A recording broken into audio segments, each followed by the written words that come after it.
I saved an Apache woman from drowning. Now she follows me everywhere." The day began like many others, calm and slow, with nothing to suggest that it would change two lives forever. The man woke up early, as he always did. The sky was pale, and the air carried a cool freshness that comes just before sunrise. He lived a simple life near the edge of a wide river, not far from open land and scattered trees. His days were usually quiet, filled with routine work, steady thoughts, and long hours of silence. He preferred it that way. He was not someone who looked for trouble or adventure. He believed that if a person stayed focused on their own path, life would remain peaceful. That morning, he finished his work earlier than usual. The sun was rising higher, and the light reflected softly on the water of the river. The river had always been part of his life. Sometimes it was gentle and calm, moving slowly like it was thinking. Other times, after rain or storms, it became wild and dangerous. He respected it, knowing how quickly it could change. Many people avoided going near it alone, especially when the current was strong. He decided to walk closer to the riverbank, something he did often to clear his mind. The sound of flowing water usually helped him think. As he walked, he noticed that the river looked stronger than usual. The water moved faster, carrying small branches and leaves along with it. Still, the scene felt peaceful and nothing seemed wrong at first. Then he heard it. At first, it was faint, almost lost in the sound of rushing water. A weak sound like someone trying to call out but lacking the strength. He stopped walking and listened carefully. His body became still, his senses alert. The sound came again, clearer this time. It was not the sound of an animal. It was human. His heart began to beat faster. He moved quickly toward the source of the sound, pushing past tall grass and uneven ground. As he reached a clearer view of the river, he saw something that made his breath catch. A woman was in the water. She was being pulled by the current, struggling to stay above the surface. Her movements were slow and unsteady, showing signs of exhaustion. The water around her was rough, and every attempt she made to swim seemed to push her further away from the shore. For a brief moment, fear tried to stop him. The river was dangerous, and jumping in without help could cost him his life. His mind filled with warnings. But there was no time to think. The woman was sinking, her strength clearly fading. If he waited even a few seconds longer, it might be too late. Without taking off his shoes or thinking of the cold water, he ran forward and jumped in. The river hit him hard. The current was stronger than it looked from the shore. It pulled at his legs and tried to drag him down. He struggled to keep his balance, fighting against the water as he moved toward the woman. Every step felt heavy, and his clothes became soaked almost instantly. But he kept going. When he reached her, he saw how close she was to losing the fight. Her face showed fear and pain, her eyes wide and unfocused. Her arms moved weakly, barely keeping her afloat. He grabbed her arm firmly and wrapped his other arm around her shoulders, pulling her toward him. She was light, but the water made every movement harder. She did not fight him. She seemed too tired to resist, trusting him without words. Together, they fought the river. Step by step, he moved toward the shore, his muscles burning and his breath growing short. The river did not want to let them go, but he refused to give up. Finally, after what felt like a lifetime, his feet touched solid ground. He dragged her out of the water and onto the riverbank. They both collapsed onto the grass, breathing heavily. For a few moments, neither of them spoke. The man lay on his back, staring at the sky, trying to catch his breath. His heart raced, and his whole body shook from effort and cold. Beside him, the woman coughed weakly, her chest rising and falling quickly. When he finally turned his head to look at her, he noticed her features more clearly. She had long dark hair, now wet and tangled, clinging to her face and shoulders. Her skin was marked by dirt and water, and her clothes were worn and heavy with moisture. There was something strong in her expression, even in her weakness. Her eyes, dark and deep, slowly met his. She looked at him as if she was trying to understand what had just happened. He sat up and spoke gently, asking if she was all right. His voice was calm, though his hand still shook. She did not answer right away. Instead, she pushed herself up slightly, then stopped, clearly too weak to move much. She studied him carefully, her gaze steady and serious. After a moment, she nodded slowly. He offered her water from the bottle he carried, helping her drink small amounts. She accepted it with trembling hands. As she drank, he noticed symbols on her clothing and small details that told him she was Apache. He did not comment on it. He believed it was not his place to ask questions at that moment.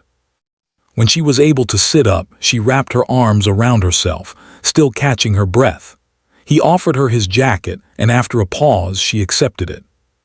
She wrapped it around her shoulders, her fingers gripping the fabric tightly, as if holding onto something solid after nearly losing everything. The silence between them was heavy but not uncomfortable. The river continued to flow beside them, as if nothing had happened. Birds moved above them and the wind carried soft sounds through the trees. Life went on, unaware of how close it had come to ending. Eventually, she spoke. Her voice was low and quiet but steady. She thanked him. The words were simple, but the weight behind them was deep. It was not just a polite thanks.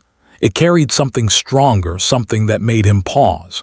He told her she was safe now and asked if she had someone nearby who could help her. She shook her head slowly. She said very little, choosing her words carefully. It became clear that she was alone. He suggested calling for help or taking her to town. She listened, but there was something distant in her eyes, as if she was thinking beyond his words. When he stood up to gather his things, she tried to stand as well. Her legs shook and she nearly fell again. Without hesitation, he supported her, helping her sit back down. He told her to rest for a while longer. Time passed slowly. The sun climbed higher, warming the ground beneath them. Her breathing returned to normal, and color slowly came back to her face. She seemed stronger now, more present. She looked around, taking in her surroundings, then looked back at him. There was a long moment where she simply watched him. He felt uncomfortable under her gaze, not because it was threatening, but because it felt intense. It was as if she was memorizing him, studying every detail.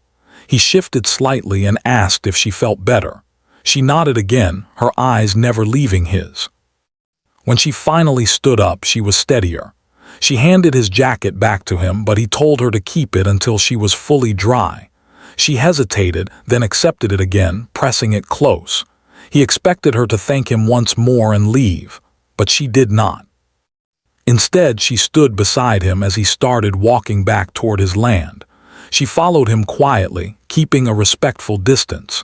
He assumed she would turn away at some point, heading in her own direction, but she stayed. He stopped and turned to face her, gently asking if she needed something else. She met his eyes and spoke calmly. She explained that he had saved her life, and in her way that meant more than just survival.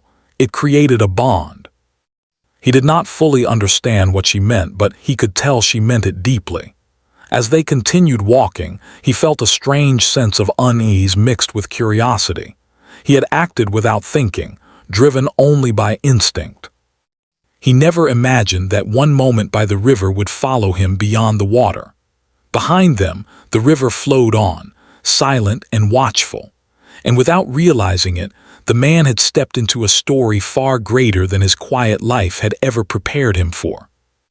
The next morning arrived quietly, but the man did not feel the same calm he usually did. He woke before the sun, his mind already awake, replaying the events of the previous day. The sound of the river seemed louder than usual, even from a distance. He sat on the edge of his bed for a long time, rubbing his face, wondering if everything that happened had been real or just a strange dream brought on by exhaustion. When he stepped outside, the air was cool and still. The land looked familiar, unchanged. But something was different. She was there. She stood near the edge of his property, not too close, not too far. She did not move when she saw him, only lifted her head slightly, acknowledging his presence. She looked rested compared to the day before, though her clothes were still simple and worn. His jacket was folded neatly over her arm. He froze for a moment. He had expected her to leave sometime during the night, to disappear as quietly as she had entered his life. Seeing her standing there made his chest feel tight with confusion. He walked toward her slowly, unsure of what to say. "You're still here," he said, his voice calm but uncertain. She nodded once. "I told you," she replied softly. "I stay." He did not know how to answer that. He took the jacket from her, thanking her, and told her she did not have to remain there. He explained that he had only helped because it was the right thing to do, not because he expected anything in return. She listened carefully, her eyes focused on him, never interrupting. When he finished speaking, she took a deep breath. "In my people's way," she said slowly, choosing her words with care, "a life saved is not a small thing. It does not end at the river." He shook his head gently. "You don't owe me anything," he said. "You're free to go wherever you want." She looked past him for a moment, toward the open land and the trees. "I am free," she said. "That is why I choose to stay." Her answer unsettled him. He was not used to people making choices that involved him so directly. His life had been built around independence and distance. He did not depend on others, and he did not like others depending on him. He told her he needed to start his work for the day. She stepped aside without argument, allowing him to pass. As he walked, he expected to hear her footsteps fade away behind him. They did not. She followed at a quiet distance, matching his pace. She did not speak. She did not ask questions. She simply walked. As the hours passed, he tried to ignore her presence. He focused on his tasks, repairing a fence, checking equipment, moving supplies. Each time he turned, she was there, sitting nearby or standing in the shade, watching silently. She did not interfere. When he stopped to drink water, she waited. When he worked, she stayed out of the way.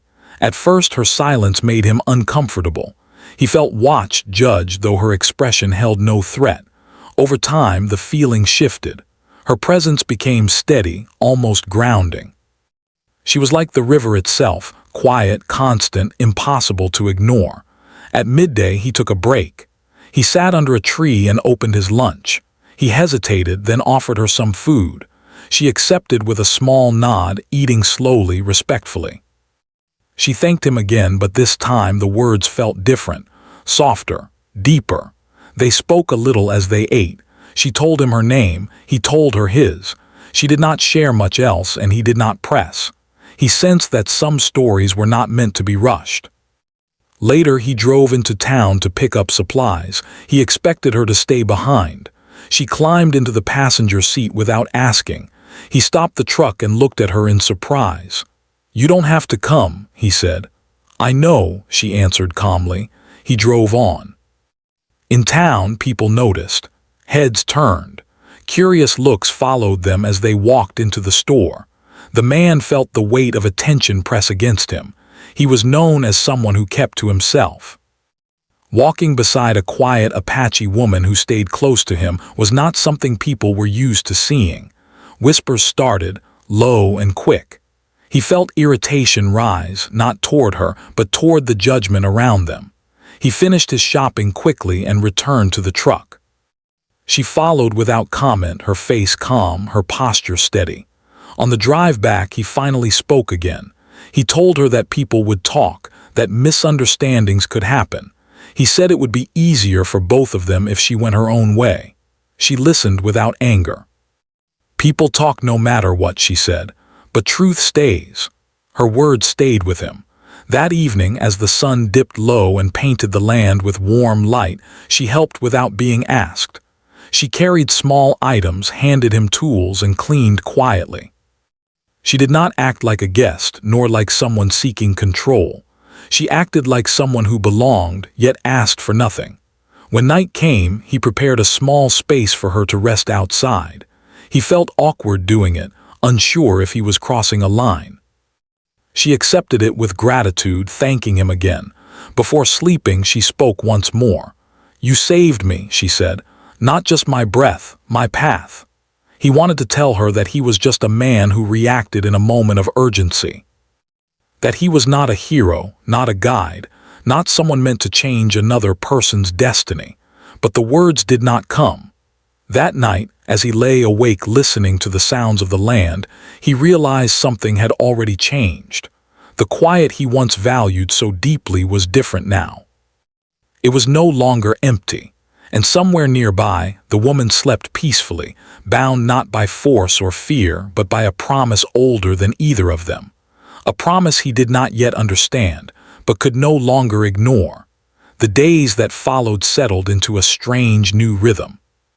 The man continued his work as usual, waking early, tending to his land, fixing what needed fixing. On the surface, nothing had changed. But inside, he felt a constant awareness that he was no longer alone in the way he once was. She was always nearby. Sometimes she walked a few steps behind him. Sometimes she sat under a tree while he worked. Other times she helped in small ways, quietly and carefully, as if she did not want to disturb the balance of his routine. She never demanded attention. She never asked questions that felt too personal. Still, her presence filled the space around him in a way he could not explain. At first, he tried to keep things distant. He spoke politely but briefly.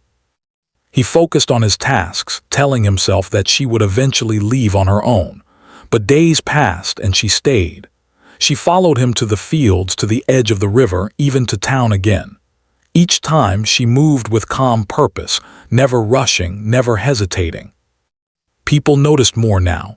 In town, the looks became more direct. Some were curious, some were doubtful. A few carried quiet judgment.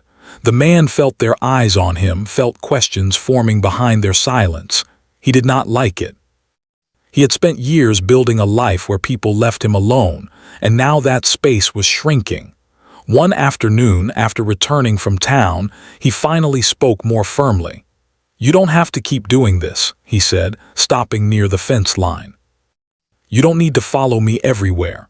She stopped too and faced him. Her expression was calm but serious. "I am not lost," she said. "I know where I am." "That's not what I mean," he replied, rubbing his neck. "This isn't your responsibility." She studied him for a long moment, then she spoke slowly. "You think responsibility is a weight. For me, it is direction." Her words left him quiet. That evening, they sat near a small fire as the sun went down. The sky was painted with deep colors and the land felt still. The man stared into the fire, lost in thought. She sat across from him, her hands resting calmly in her lap.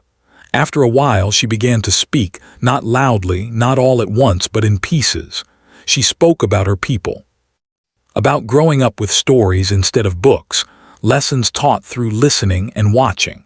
She spoke about elders who believed that actions mattered more than promises.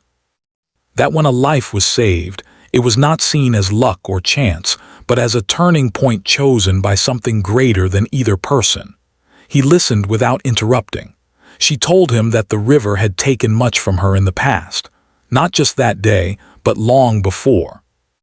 She did not explain everything, but he understood enough to know that the water held meaning for her beyond danger. It was tied to memory, loss, and survival. "When you pulled me out," she said quietly, "you did not just pull my body, you pulled me back to myself." He felt a tightness in his chest he did not expect. In the days that followed, he began to notice small things about her. She rose with the sun. She spoke little but observed everything. She noticed changes in the weather before he did.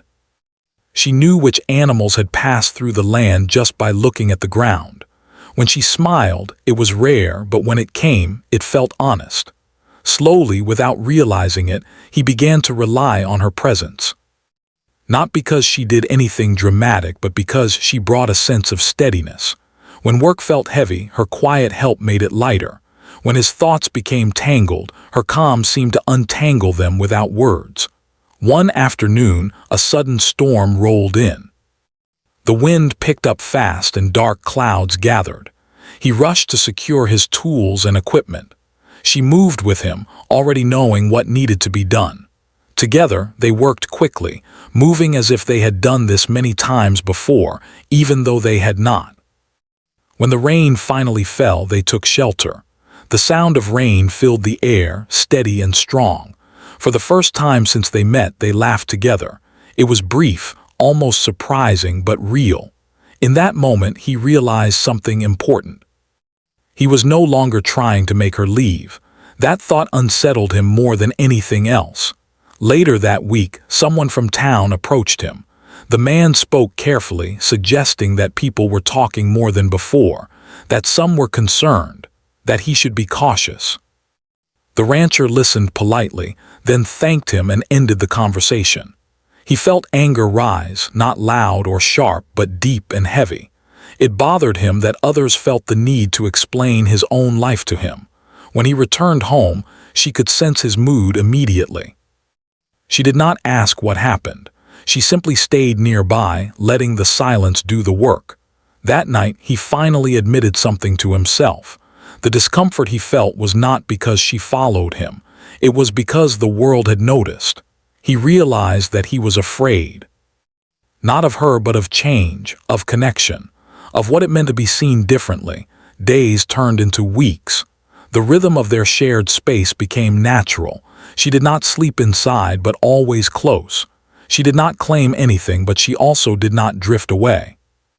She was like a quiet promise that did not need repeating. One evening, as the light faded, he asked her a question he had avoided. "What happens if I tell you to leave?" he asked softly. She looked at him, her gaze steady. "Then I would hear you," she said. "And I would decide what that means." Her answer was honest, not defiant. He nodded slowly. That night, as he lay awake, he understood that saving her from the river had brought more than responsibility or gratitude. It had brought two worlds into the same space, testing each other, learning each other. And somewhere between silence and understanding, something deeper was beginning to take shape. Not obligation, not debt, but connection. The calm they had begun to build together did not last long. One morning, as the man stepped outside, he noticed something unusual on the horizon. Dust rose from a distant path, carrying with it the sound of voices. At first, he thought it might be travelers or neighbors, but as the figures drew closer, he realized they were people from her past. There was a weight to their presence that made the air feel heavy. The woman, who had quietly been walking beside him, froze. The man stopped immediately, sensing the tension. Her calm demeanor had always been steady, but now her body seemed alert, every muscle ready to respond. She did not speak, but he could see the recognition in her eyes. The people approaching were not strangers. They were familiar to her in ways he could not yet understand. He did not know what they wanted or why they had come, but he could see that it was serious. As the group arrived at the edge of the property, the woman stepped forward cautiously. She spoke in a language the man could not fully understand. Her tone was low but firm. They answered in kind, their voices carrying authority and concern. The man could feel the intensity between them. Something important, something urgent was being communicated, though he could not grasp the details. He watched silently, unsure how to act. He had helped her once, pulling her from danger, but now a different kind of challenge presented itself, one he could not control. The woman's people, he realized, carried expectations, rules, and history that stretched far beyond the river or his land. It was a world he did not belong to, yet he could not turn away.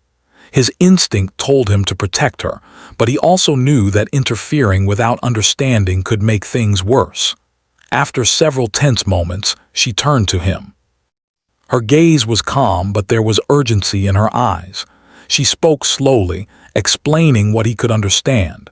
They had come searching for her because she had been missing. Her family had feared for her safety.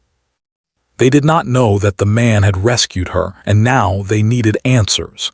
She had obligations that stretched beyond their land, beyond even his understanding. She was caught between two worlds, the one she came from and the one she had entered.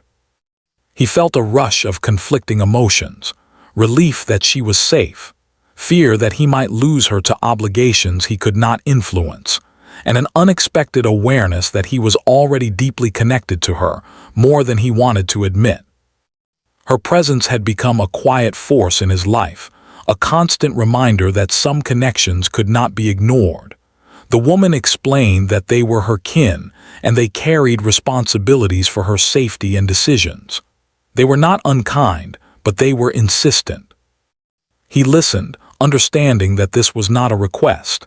It was a need rooted in her past, in a history he could not rewrite. She had choices, and yet the choices were bound by duty, culture, and the bonds she had carried all her life. The man realized that he had to make a choice. He could step back, let them take her, and return to his quiet life. Or he could stand with her, even if it meant facing danger, judgment, and conflict he had never encountered. For the first time, he understood that saving her from the river had been only the beginning. Standing beside her now, against forces and expectations beyond his understanding, would test the strength of both of them. She turned to him and spoke softly, her voice carrying trust and resolve. "I do not ask you to fight," she said, "but I will not face this alone." Her words stirred something deep inside him. He knew he could not leave her to face this alone, not when he had seen her struggle and survived, not when her presence had already become a part of his life. And yet, stepping forward meant venturing into unknown territory, where the rules of the world he knew no longer applied. As the sun climbed higher, casting light on the land, he made his decision. He would stand with her, not because he had to, but because he chose to. They approached her kin together, side by side. He stayed close but did not speak over her, letting her take the lead. Her confidence and clarity guided the conversation, bridging the gap between past and present. The discussion was long, filled with moments of tension, silence, and careful words. He observed quietly, feeling the weight of the situation pressing on both of them. It was not easy. Old wounds, misunderstandings, and cultural expectations surfaced. Yet through it all, he remained steady, a quiet support she could rely on. They were a team, though unspoken, united by shared experience and mutual respect. As the hours passed, a fragile understanding emerged. Her kin saw that she was safe, respected, and capable of making choices. They recognized the man's presence not as interference but as a testament to her resilience and strength. Slowly, tension eased, agreements were made, and respect was established.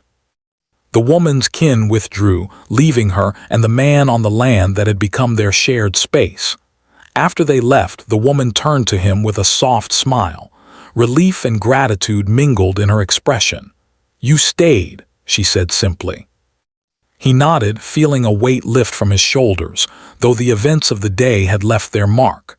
"I told you I would," he replied, "not because it was easy, but because it mattered." That night, as they sat near the fire once again, he realized the depth of what they had faced.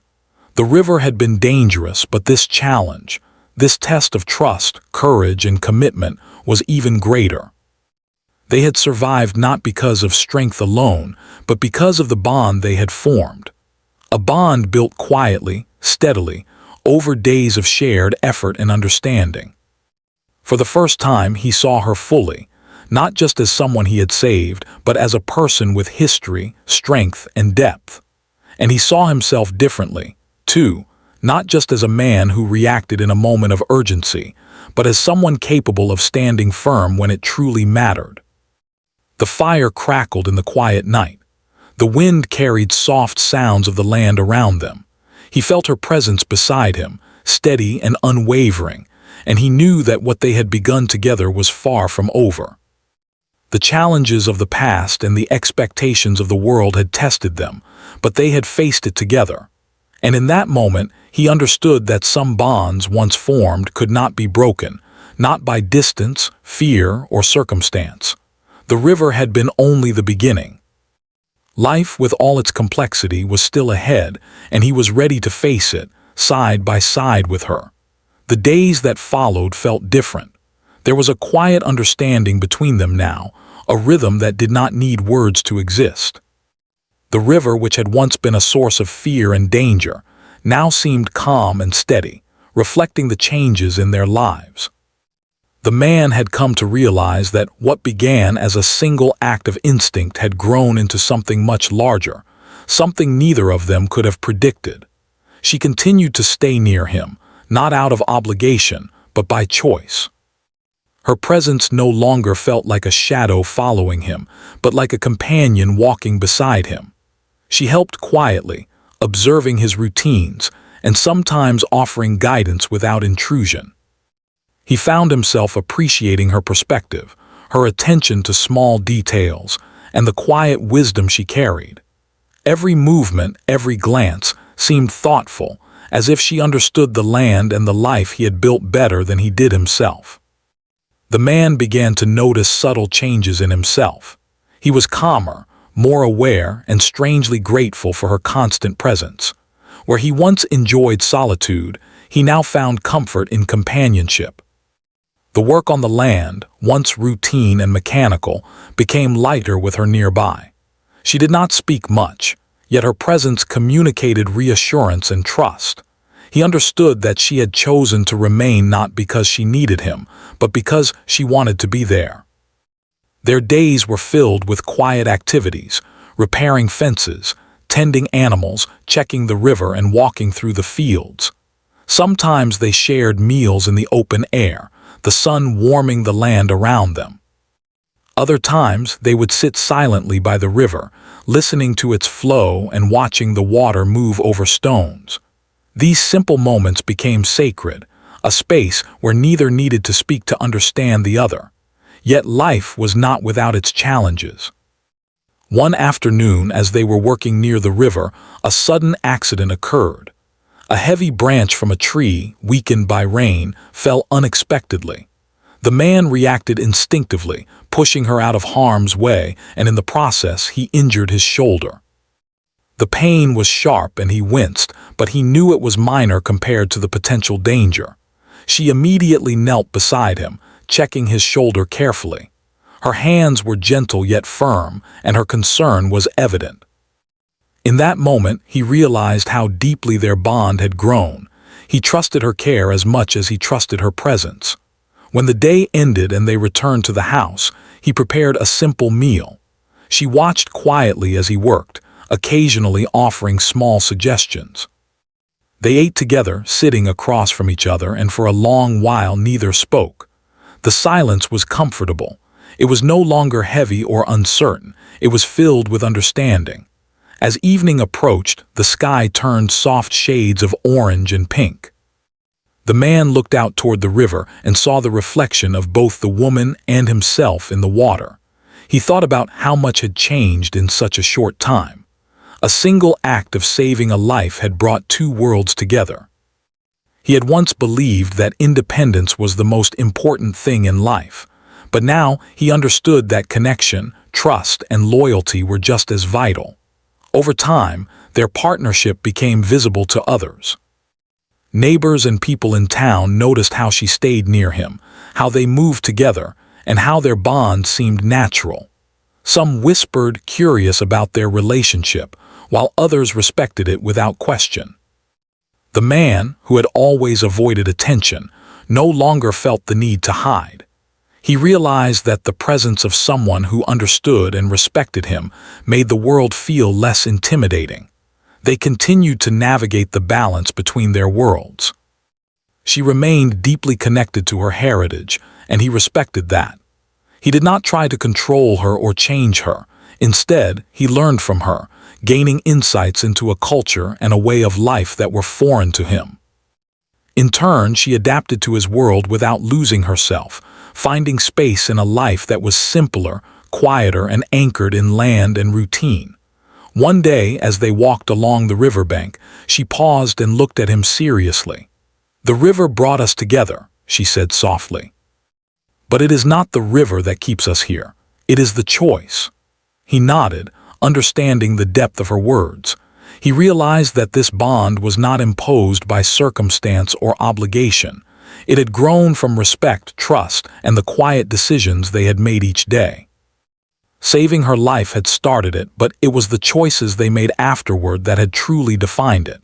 Winter came, and the landscape changed. Snow dusted the fields and riverbanks, and the days grew shorter. They worked together to prepare for the cold, ensuring the animals were safe and the land secure. The quiet companionship they shared became even more important, providing warmth and stability in a season that could otherwise feel isolating. Through every challenge, the weather, accidents, or the demands of the land, they faced it side by side. He saw how resilient she was, how deeply she understood the balance between patience and action. She in turn saw his steadfastness, his willingness to act even when the path was uncertain. Together, they became a team, not because they needed to survive, but because they chose to care for each other. One evening, as the fire burned low and the night stretched across the land, the man reflected on the journey they had shared. He thought about the river, about the first moment he had pulled her from the water, and how much life had changed since then. What had started as a moment of instinct had grown into a connection neither could have anticipated. It was quiet, steady, and profound. She sat across from him, her gaze fixed on the flames. She had become more than a companion. She had become a part of his life in ways he had never expected. He realized that some bonds are formed not by choice alone, but by moments of vulnerability, trust, and shared experience. The river had tested them, the people from her past had tested them, and life had tested them.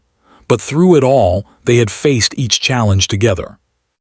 As the night deepened, they spoke softly of the future, of small plans and dreams, of continuing to live on the land while respecting each other's worlds. The man understood that life would never be the same, and he no longer wished it to be. He had found someone who challenged him, grounded him, and walked beside him without asking to control or possess. In the quiet of that night, he looked at her and realized the truth. Some bonds cannot be broken by distance, circumstance, or time. They are formed in moments when one life reaches out to save another, and they are strengthened by the choices that follow. What had begun at the river had grown into something enduring, something that would not fade with the seasons. And so, as the fire flickered and the wind whispered through the trees, the man and the woman sat side by side, no longer simply survivor and rescuer, but companions who had chosen to share their paths. The river flowed nearby, calm and steady, a witness to the bond it had helped create. In that moment, both understood that life's most profound connections often begin quietly, in the smallest acts, and grow stronger with each shared day. They had saved each other in ways neither fully realized at first, and now, together, they faced the future with trust, respect, and a quiet joy that only comes when two lives meet and choose to walk the same path. Their story was no longer just about the river. It was about the bond that could not be washed away, a bond built on courage, loyalty, and the choice to stay. From that day forward, they continued side by side, walking through life together. Their connection deepened by every challenge, every quiet moment, and every act of care. The river remained a memory, a reminder of the beginning, but the bond they had forged became the lasting current, guiding them both through the days and years ahead.